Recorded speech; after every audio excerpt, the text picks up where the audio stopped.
don't go to bed angry or you give the devil a foothold. So every night I would say, Lord, I forgive them. I don't feel like it. I don't want to, but I do it anyway. I choose to forgive. Right. Well, that didn't really work very well. I mean, 2 years later, I'm still, it's like spiritual whack-a-mole Yeah, every because you stinking say that at night, time. then you wake up in the morning, you're like, "God, I'm still angry with them."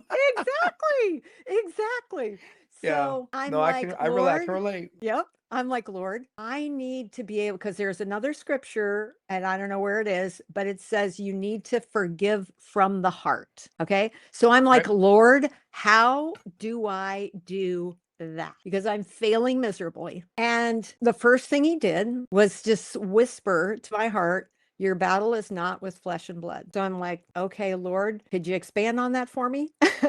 And he brought back to my mind that the house that this pastor and his wife purchased about 12 years ago used to be occupied by some of the guys that were part of the cult that took my publishing company away.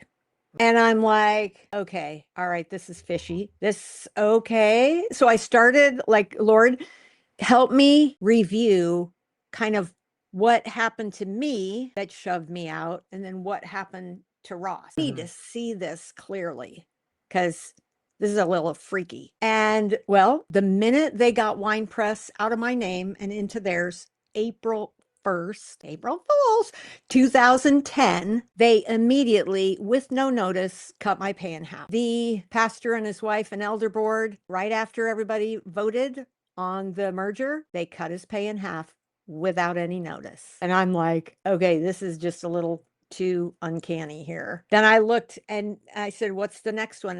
And the Lord showed me and reminded me that after they got the business out of my hands, they started reducing me to like minimum jobs. And that's how I ended up cleaning bathrooms for minimum Right. wage after being the founder. Right. And then I looked at what they did. They said, well, you can't, oh, you can only preach maybe once or twice a year. And, you can take care of the seniors couple every other week. So same vibe of taking away what each one of us knew was what we did and what we thrived at. And then the third thing was I remembered that, and this was kind of the defining moment that opened my eyes, was I got a signed, certified, request to have it signed letter from Wolf's attorney saying, we think you owe this money and how dare you not pay this bill.